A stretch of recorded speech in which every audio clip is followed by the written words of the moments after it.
10% of all the new cars sold in Iowa come from the Carl Auto Group. Our neighbors trust us to have the largest selection and the highest standards. To our current customers, thank you. And to our future customers, see for yourself why Carl drives Iowa. Your dealer for life, it's the Carl way.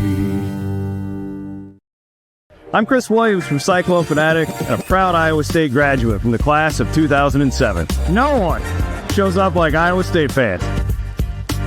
And Cyclones support Cyclones on and off the field. Your gift can provide scholarships to students, fund groundbreaking research.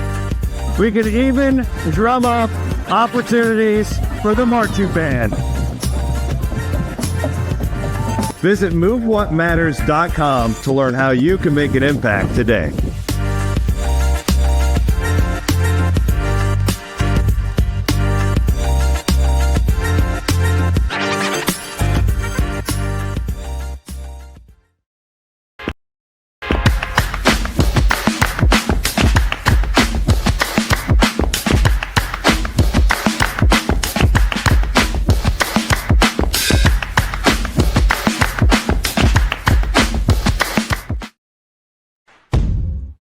Chris Williams, Brent Blum, from the Wild Rose Casino Studio.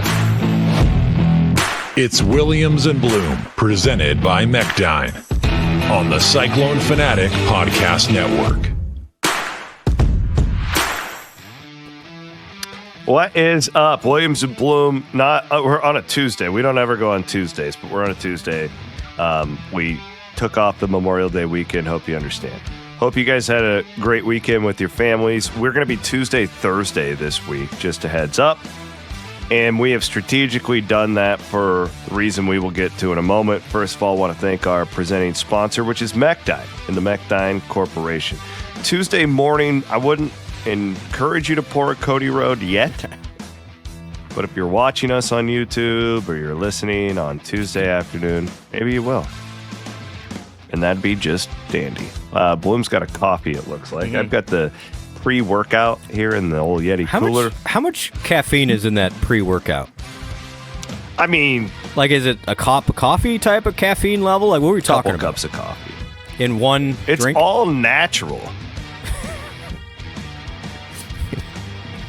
Technically, so is cocaine, but anyway. There's a lot of caffeine in it. Yeah, okay. Good for you. You're supposed to be limited to Yeah, well, that's all right. a couple of scoops per day. But hey, it was a good weekend. Happy to be back. Good weekend. Back and we're ready to... Good thing is, I've got all my life insurance and all that stuff through Colin Newell. That's right. So when I drop dead of a heart attack when I'm 50, because of this crap that's in there, I'll be protected. Well, I won't be protected. I'm gone. But the girls... Family will. In your they're car. They're going to be great. You can reach out to Colin today. Your house. Colin, I'm going to give you... his personal phone number is on the screen.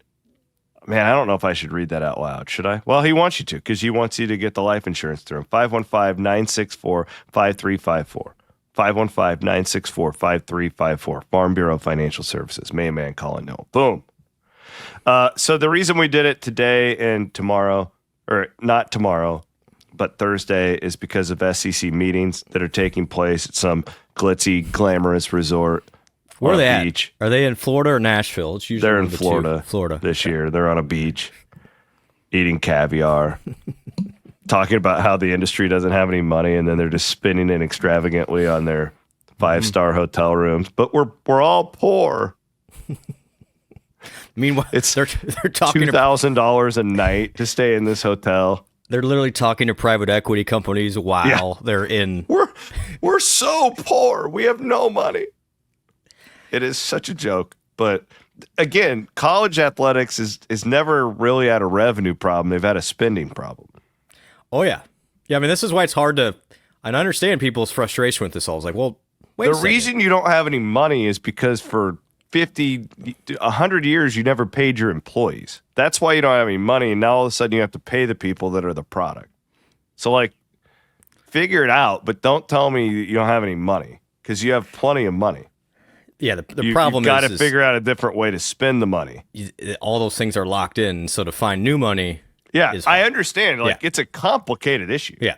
Like, it's very complicated. But then, like, maybe you should have just done this week's meeting on Zoom as opposed to going to some 5-star resort on a beach where you're eating $300 meals, right? Probably some really good seafood there, I would guess. But Sankey's a big seafood guy. But again, don't tell me you don't have any money. Maybe a good whitefish. Anyways. Yeah, I know it's frustrating because but it is heating up in the press. Oh yeah, we're getting to, like, I don't know my DEF cons, but we're not the worst DEF con, but we're in the middle.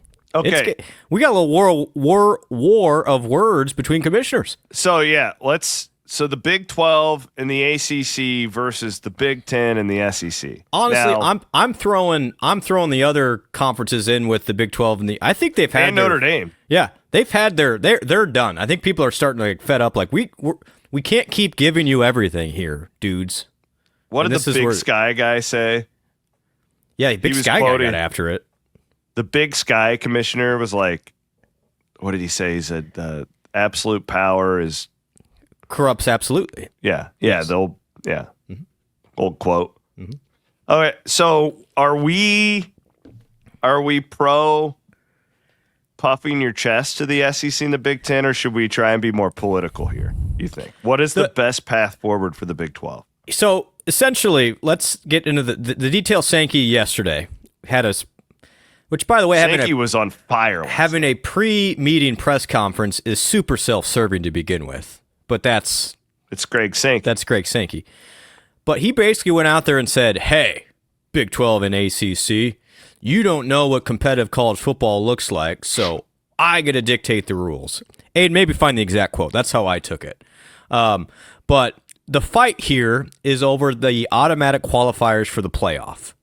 So they changed it for this upcoming year. It doesn't impact this upcoming year, so it's going to be the same 12 teams, but there's no more first-round buys, essentially, is that the seeds will be based on how you finish the rankings. So that got changed last week. Great. Well, that was the Big 12 and the ACC, like giving them a little leeway of like, hey, we'll go along with this because you got pissed about that last year, but you got to help us out with the future of college football because we cannot give you in the Big 10 4 automatic spots every year. That's not a playoff. That is an invitational based on your conference. And so what Sankey said about this, he said, I don't need lectures from others about the good of the game or coordinating press releases about the good of the game, referencing what the Big 12 and the ACC said last week. And then the Big 12 PR director said, we never sent a press release, which was funny. But what the SEC wants right now, and the Big 10 has been less quiet about it, is they want their 4 automatic qualifiers in this new 16-team playoff because, C-Dub, what they want to do, each of them want to give their teams that finish 1 and 2 in the conference an automatic berth into the playoff, like right away, not have to play a championship game.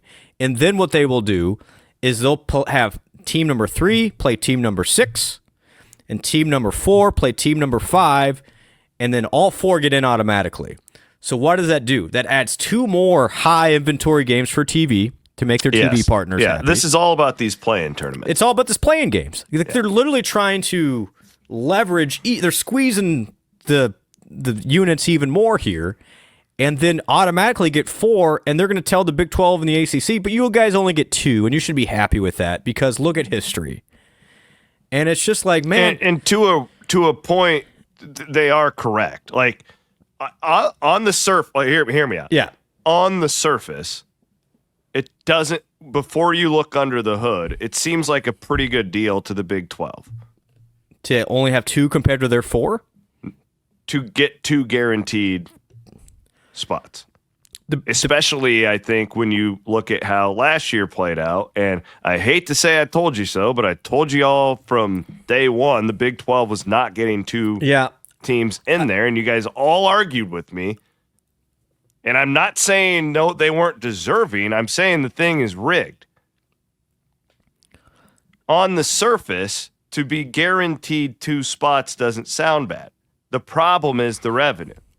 The problem is the fact that the Big Ten and their 5th and 6th place teams going into the final weekend, regardless of their record, it doesn't regardless matter of who they played, regardless of anything. That could have been Iowa last year. Yeah, okay? Well, they finished like 7th. I mean, I don't Yeah, that's what I'm saying. Like, just localizing it here. Like, these teams that not very good, like, just okay type teams, right? Like, not bad, but should not be competing. And my favorite part of all of it is these same guys who 20 years ago told us, oh, the playoffs going to ruin the regular season. We can't ever do that. We have to keep the bowl games. And now they're the same guys pushing this that will quite literally ruin the regular season. Like, this is just a bad idea. So again, like, I think we can look at this 2 ways. Like, to have 2 guaranteed spots on the surface may not be a bad deal going forward, because I think the thing's going to be rigged against the Big 12 anyways. That's just my thought. But what it would do to everything else and the whole concept, it absolutely sucks. So we're anti all this. Yeah, we can't. You can't have a normal sport and give preferential treatments just automatically without playing a game to 2 of the conferences. You had a great tweet about the NFL last night. So that essentially, like, I wish more media would like contextualize this and get out of your bubble of, oh, well, the SEC is really good. It's like, oh, okay, but the AFC East has been really good, right? The Bills and the Patriots, they've won in the last 20 years. What if the AFC East says, you know what, you guys, you and the AFC South have been horrible for decades. So what we're going to do is we're actually going to get another automatic team. We're going to play one less game, though, in the conference because you guys aren't as good as us. And our competition in our conference is way too hard. You don't even understand that. You don't know football. So we're going to play one less game, but we're also going to get an automatic team in there. Do you imagine how much that would be laughed off the face of the earth? And yet we just kind of accept it because, like, well, it's the SEC. It's like, well, because the problem, C-Dub, if you go this route and you give them the automatic bursts, you give them an inch, they're going to take 9 miles again. And you can't turn it, you can't put the toothpaste back in the tube. You give them 4, and what happens if the whole thing cycles again? And I know it probably won't. Like, I get history is history, but the Big 12 and the ACC are basically just cannot find a way to function. You demote yourself then. You literally, it's one thing to be demoted because of financial reasons. It's an entirely another thing if you literally demote yourself competitively by giving more automatic bursts to 2 conferences just because they say so. Like, if you're so much better, seed the thing. Well, they already have every advantage. I know. That's the key. What do they need more for? That's what they don't need it, but why they want it, C-Dub, is just for those stupid playing games. Like, tell it like it is. They want to make more money for everybody so they can lap the field. The other thing Sankey said that I thought was really revealing, and at some point this is the end goal for them.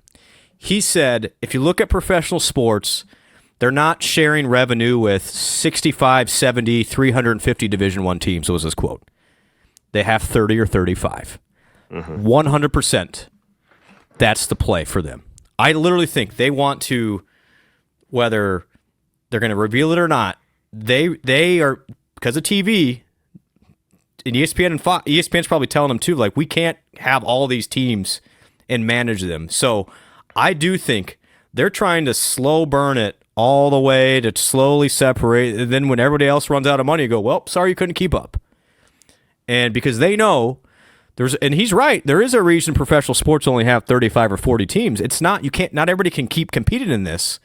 But if you keep manufacturing the rules to only benefit those 30 or 35 teams, yeah, you smoke them out. You smoke them out. It's exactly what it is. Like, and finally, I literally think... So then they can't do the whole lawsuit thing. No, because then sorry, Oregon State, Washington State, you ran out of money. Our bad. But no one blames them for that. And so the game here, the play for the Big 12 and the ACC, it's like, finally, we can't this is our last stand. It really has to be for them. Like, you cannot let them run with these 4 automatic qualifiers. Do you do that, you're basically putting yourself in a lower division. And now you could argue, is it already that way? Revenue? Yes. But competitively, no. I mean, you are putting yourself in the AAA level at that point. And the Big 12 and the ACC are basically, and Notre Dame, honestly, they're at the point where like we got to stop somewhere, because if we've given you everything for 10 years and it's still not good enough. Like even last year, they still think Alabama should have made the playoff, even though Alabama lost to Vanderbilt and a 6-7 Oklahoma team, because it's the SEC. It's like at some point you gotta stick up for yourself, and I think this is the last hurrah for the Big 12 and the ACC is in regards to college football. It just means more. Just ask them. And then the fact they still won't play 9 conference games is completely like, you can't say it's for the good of the game and play one less game than everybody else. That doesn't. Does anybody else? Never thought I'd ever say this, but miss the old Big Ten that would like stand up to the SEC. Well, honestly, I think that's what it's going to have to take. It's going to have to be they like won't. they They won't. No, won't. because they're worried too that both of those conferences, they're not going to say it out loud, but they want to be in a spot where when this thing breaks off to whatever it is, that they have a seat at the table. And the relegation's 5-6 years away, but they're absolutely going to be kicking teams out of these leagues. There's no reasonable way that if they go to like a 35 team league, just throwing out a number, that Purdue will be a part of that. I mean, there's no way they would leave Purdue out or leave Florida State out and put Purdue in. There's no way, no matter what anybody tells you. So here's the other problem that's happening at the same time is this settlement's probably going to pass this week, all right, which is long expected. But what you already saw even from our podcast last week where we said, hey, everyone's kind of on the same team here. After that report came out, guess who started raising flares up and say, this isn't great? The biggest money schools. They already are going to the Sankey and say, hey, let's not, this ruins our advantages, Greg. Mm-hmm. Mm-hmm. We don't need this cap. We don't need this clearinghouse. This is actually going to take away from us. And now, even after agreeing to this, it's like classic SEC of like, oh, wait a second. That's actually going to help everybody and not just us. Let's not do that. And it's maddening. They won't be satisfied until they have their own system, controlled by them, run by them, and at the expense of everybody else. So I agree with that Big Sky commissioner. Absolute power corrupts, absolutely. And he's the walking example of this right now. You cannot talk sense into him because he thinks he's sticking up for his constituents. And at the same time, I don't totally blame him. These schools are letting him do it. They want him to do it. There is no logic in any of this other than you're trying to make the most money possible and squeeze everybody else out. And if the Big 12 and the ACC let this happen, then, put yourself in AAA at that point.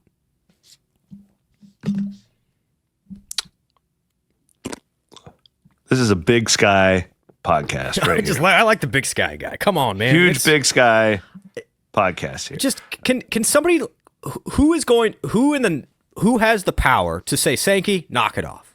Well, it certainly helps that Notre Dame is in the camp here. I agree. Could Notre Dame be the saving grace? Oddly, they have Notre Dame. Like, I'm sorry, it's going to offend a lot of people again. But Notre Dame has more power probably than the SEC, than the ACC and the Big 12. After all, yeah, I mean, am I wrong? They've got more respect than the ACC. I'm and the just Big saying, 12. like, Yeah, you're not wrong. If Notre Dame walks into the SEC meetings right now, more people pay attention than if Yormark does. Yeah, probably. I agree with that. It helps that they're there. Well, we'll see how this goes. Like, I know.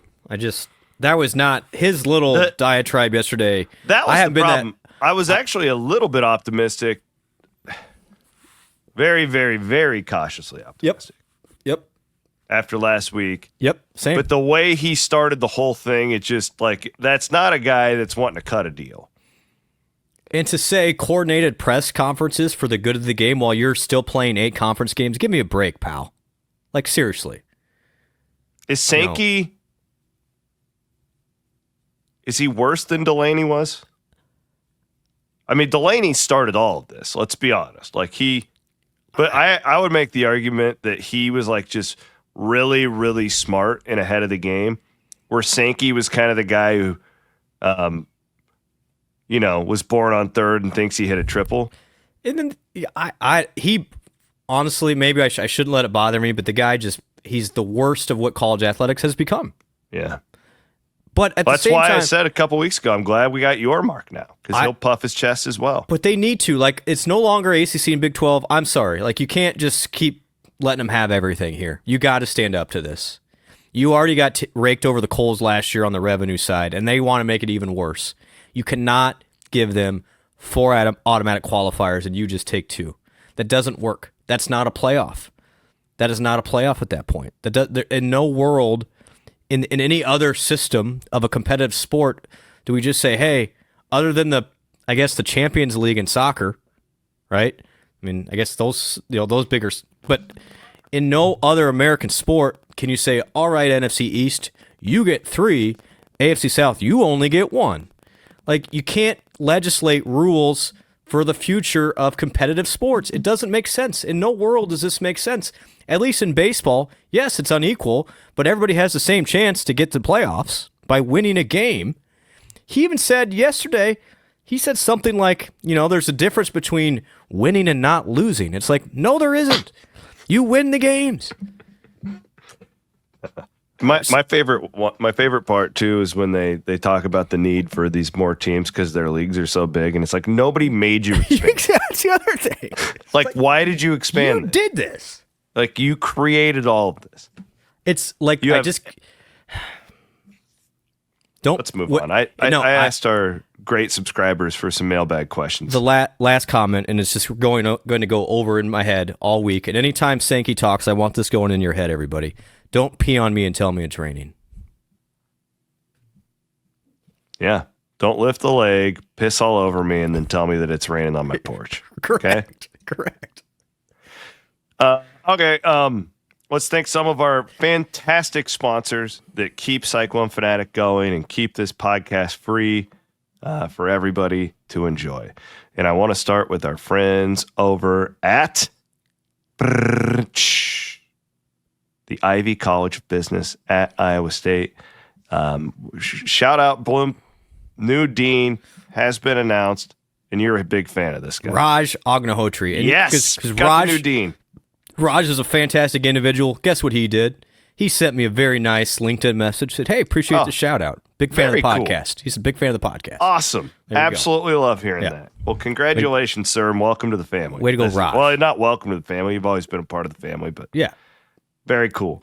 Also want to thank our buddy Chappie over at Hunziker, Andrew Chaplin. If you are in the market buying or selling a home in the great state of Iowa, he is the preferred realtor of the Williams and Blum podcast here on Cyclone Fanatic. We already gave a shout out to Colin Newell. I also want to thank our buddy Jeff Kelderman over at Kelderman Manufacturing. They've been supporting us for a couple of years now down in Oskaloosa. Kelderman.com.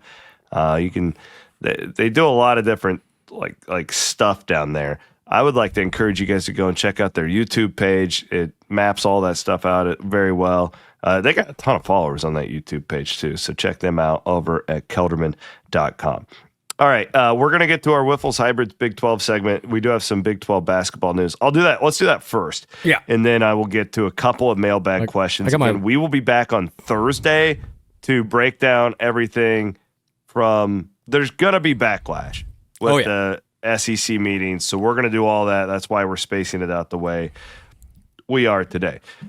Jerome Tang, Kansas State gets a massive portal get over the weekend. Really interesting reporting on this, Bloom, about how it all went down. You don't think Memorial Day weekend like a hot spot for the transfer portal, but PJ Haggerty, who averaged 21 a game, 5.8 rebounds per game and 3.7 assists at Memphis last year, a 6'3" guard, has committed to Jerome Tang in Kansas State. of note, the reporting from Field of 68, which is pretty locked in the college basketball world, perhaps as much as anybody. Yep. They are reporting that he's going to get $2.5 million, but that he originally was asking for $4 million. What do you know about this? How did this all play out? Yeah, so a lot of stuff in the Big 12 and we'll just say college basketball in general last week, all started by Darian Williams. Remember our friend Darian Williams at Texas Tech? I do remember him, of course. He actually, the wild part, just connect all the crazy dots here, is Iowa State hosted Darian Williams a couple of years ago, and they ended up not getting Williams, and they got Curtis Jones instead. So Williams was the Curtis Jones spot, and ultimately Iowa State actually succeeded very much in Curtis Jones. Anyway, Williams leaves Tech because JT Toppin got paid like $4.5 million. He said, "Screw this, I need paid." So he looked at all the big money schools, ended up going to NC State, who, again, they just passed C-Dub that sports gambling law. The sports betting law, yeah. Just FYI. So, FanDuel's funneling that. Yeah, so FanDuel is paid for Darian Williams now. Good for North Carolina. Hey, we could use that. Yeah, we should be doing that here. But. So, interestingly, he picks NC State over Kansas. And so now the musical chairs are starting to stop on the high-price guys. So a couple other things happened. So Haggerty was looking at NC State or K-State. Well, NC State goes with Williams. Haggerty's like, okay, now K-State's like my last option. Kansas is kind of left with nobody right now in the high pricing. I'll be curious what they do. Also, just this morning, more inner Big 12 stuff. Houston had gotten a commitment from Pop Isaacs. Remember Pop? Texas Tech, Creighton. Yep, he's been around for like 9 years. Yep. Well, he decides this morning, no, wait, I'm not honoring that. I'm going to go to A&M because Uzon for Houston withdrew from the NFL draft, the NBA draft this morning. He's coming back to Houston. So Houston now jets to the top of the conference really quickly because Uzon's... They're probably the number one team in the I think country. they might be number one in the country next year. I would guess. So Uzon's back. That's a big coup for the Big 12 and makes Houston really good. But because of that, Pop goes to A&M. And meanwhile, you've got K-State with Haggerty and a bunch of other guys that it's like last year. They could be good. It's a random collection. I think they got like one guy back from last year's team. Everybody else is gone. But track record, they had money to spend. They had money to spend. Well, track record, Tang isn't very good in this spot. No, I would not count. Now, I think Haggerty's a nice player. I think he's a volume shooter. I would get the points are one thing. He's not the most efficient guy. I mean, he'll score for sure. I don't think Haggerty takes them from. I don't think it puts K-State anywhere near the top half of the conference next year. Well, the Bart Torvik projections moved them from 66 to 44. Okay, so they're 10-11 in the Big 12 then, right? I mean, you got some... I'm telling you guys, BYU is going to be filthy good. Houston, clearly. Iowa State's going to be good. I don't think the general Big 12 fan has any idea of what's coming on the BYU and Texas Tech train. And in all sports. And Utah, by the way. Yeah, well, I'm just saying, like, I agree. Like, the new world order of Big 12 athletics, like, they are going to be at the top for at least 5 years. Yep, Tech and BYU, they're going for it. They're both going for it. I mean, if you haven't sold your stock in Kansas right now, I would. I don't. Do we know who's even on that team right now? I mean, I have no idea what they're doing. They had, and same with K-State. Like you look at those rosters, and it's like, who's that? I mean, some of these guys put up some numbers at a different level, but both Kansas and K-State are complete wild cards, and that's why, this is where I'm comforted with what TJ has, to be honest. Because obviously Houston's going to be really good. Tech's going to be really good. BYU's going to be really good. I think Iowa State's in that mix. Iowa State kept Jefferson, Lipsy, Momcilovic, Heisey. Those are 4 really good players. And I just think I know the flashy thing is the portal, but getting those guys back is so big. I think Iowa State's right there. Now, Houston, BYU, Tech will all be ranked ahead of Iowa State. But I clearly Iowa State's ahead of Kansas and K-State right now. Clearly. Baylor's got randoms all over the place. I don't know what to make of it. Drew, I have faith in Drew to like piece together, scraps better than I do Tang. Yes. I just feel like Drew's been doing that for 10 years, even before the chaos. Like he'd lose a guy after 1 year and then he'd bring in a JUCO and like I guess after the last 2 years, I've just lost all faith that Tang, regardless of talent, like we've seen them consistently like play really well for 3 weeks. Yeah, and then they just fall off. Yeah, which makes you wonder if what the whole culture, work hard situation is there. I think at his best, Tang's a pretty good basketball coach. He runs good stuff. If you have inconsistent effort, that comes down to a daily habit situation. And generally, it can't be easy as well every year. Like not knowing your roster until June 1st. No. And then you got to get them to town, right? Like I know for a fact Iowa State made a specific roster decision this year because a guy didn't want to be on campus until later on. Yep. And it was like, no, you've got to be there for the soccer field workouts. Like that's part of this thing. Speaking of some good news, you want some good news? Love good news. Came out last week that Dom Plata, the German, big German, is going to be deemed a freshman. That's huge. That's great. Because there was you thought it might be 2, 3, could be 4. It's 4. So, big time. Nobody's talking about Dom Plata. He's going to play. I don't know. Huge Don Plata. Well, podcast. Again, he played well in the top German professional league. The crossover, nobody's really sure yet. There's a lot of guys. This is going to be a more popular thing, by the way, is all these international guys coming over because they see the dollars. But you're not really sure what the translatable numbers are, German Pro League to the Big 12. But I would see this counting on him being a player. Now, he won't start. He's not going to start. But he should be a guy that can help. Okay. That was our Whiffles Hybrids Big 12 segment. I think it's the top 4 right now. Plant your independence. Plant Whiffles. Houston Tech, BYU, Iowa State. And basketball. Yeah. Yeah. And those 4 are going to be... BYU thing, man. This DeBonsig is crazy good. But those 4 all could be in the top... Well, they'll all be in the top 15 in the country. Yeah, I would completely agree with that.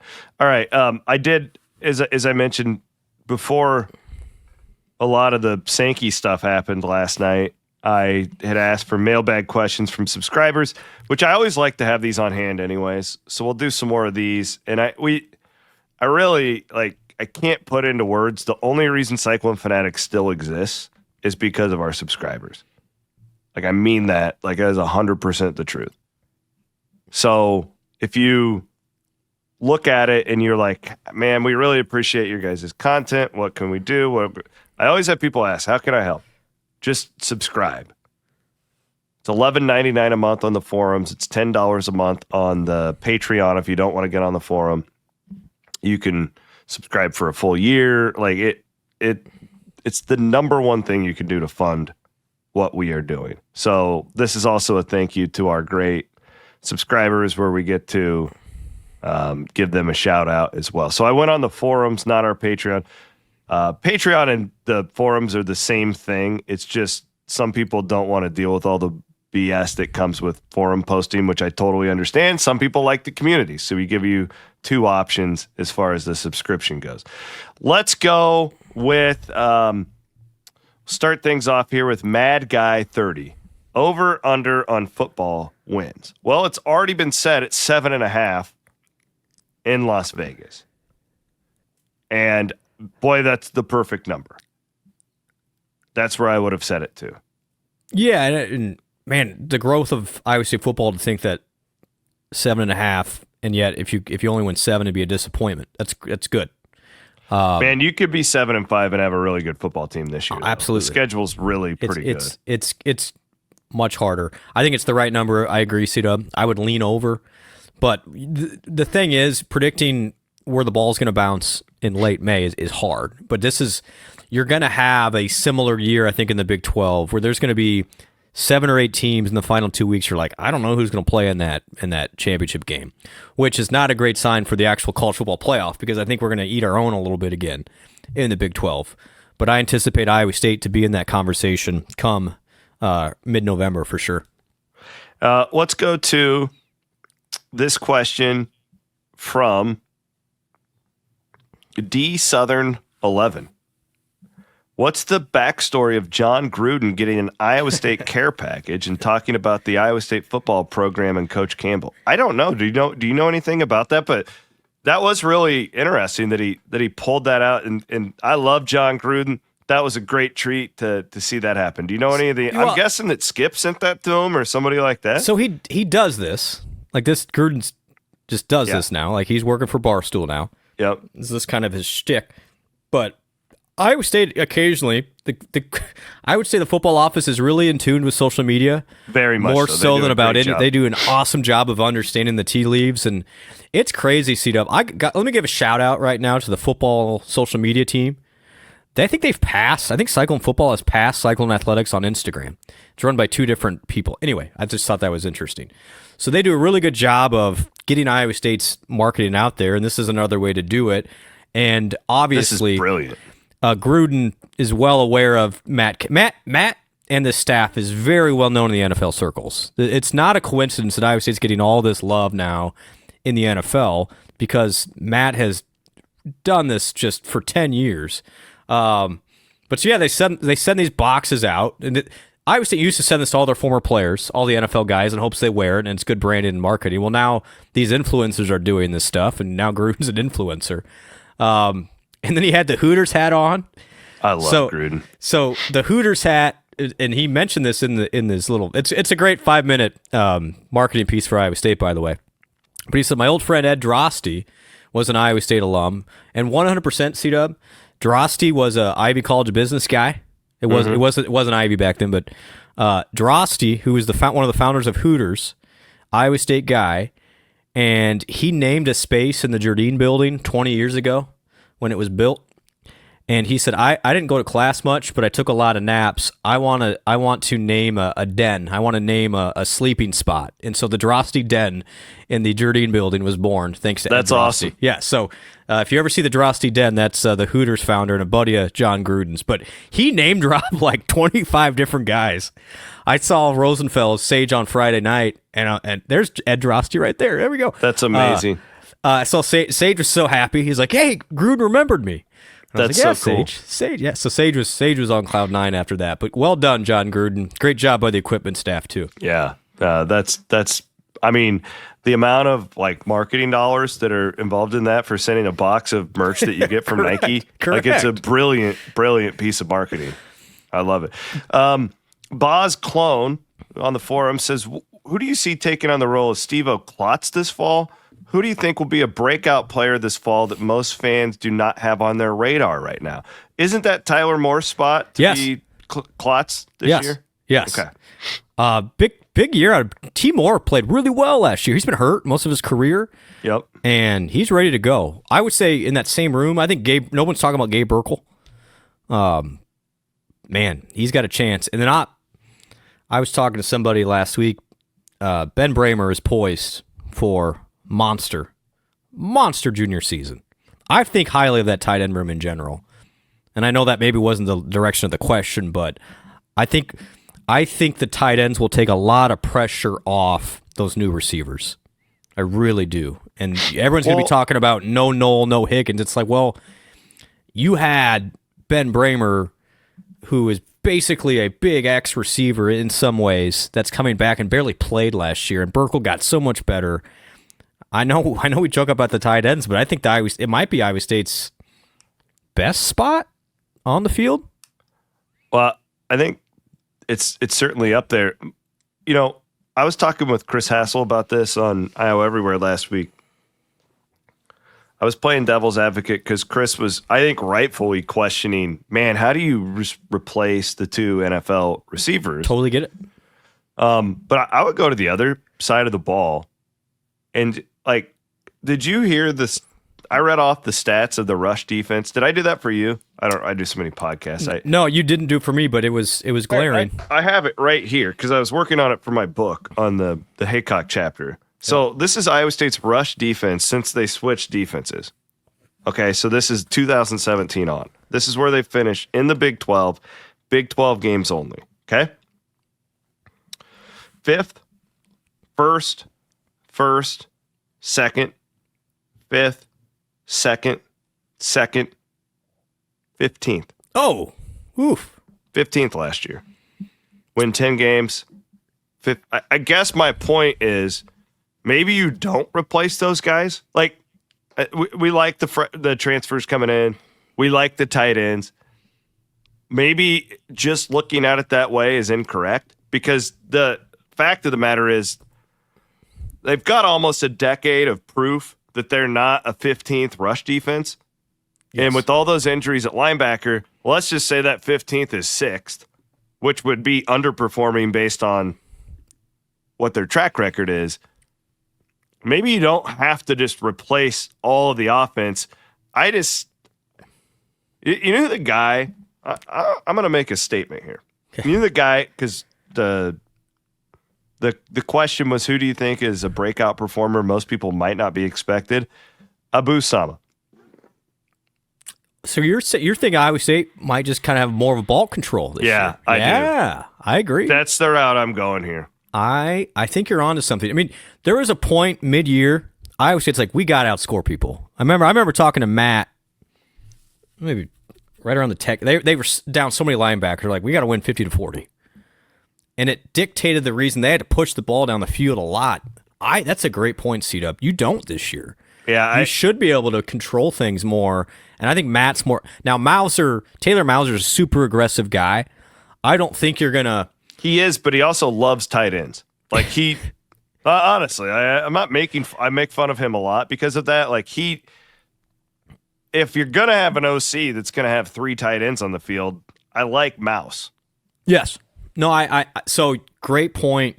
You may not, this might go back to some of those early Campbell success teams where you're winning games instead of like last year, they were winning games sometimes, it was 35-28. You're trying to keep these things in the low 20s now. I would also make a point that if I'm going to go and look at last year's team and say, what does this year's team have to do to not only, really to replicate last year's success because the schedule's better. How do you get back to that? Yeah. Rocco has to be more efficient. Yeah. He's got to be 60% or more, 62% or more completion percentage. And those tight ends should help that.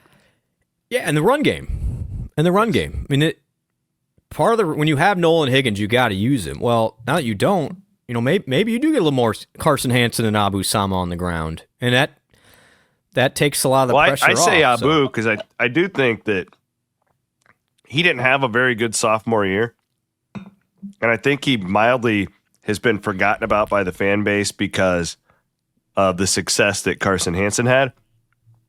But I know that the people up in the Jacobson building have not forgotten about Abu, and I actually think that they're very high on him now. I think he had a little bit of a situation where as a freshman, you can kind of come in as the guy who nobody has tape on, and then all of a sudden it's like people have seen it's so much more difficult to do a second time. Yep. Right? Like in any sport, watching that Earnhardt documentary right now.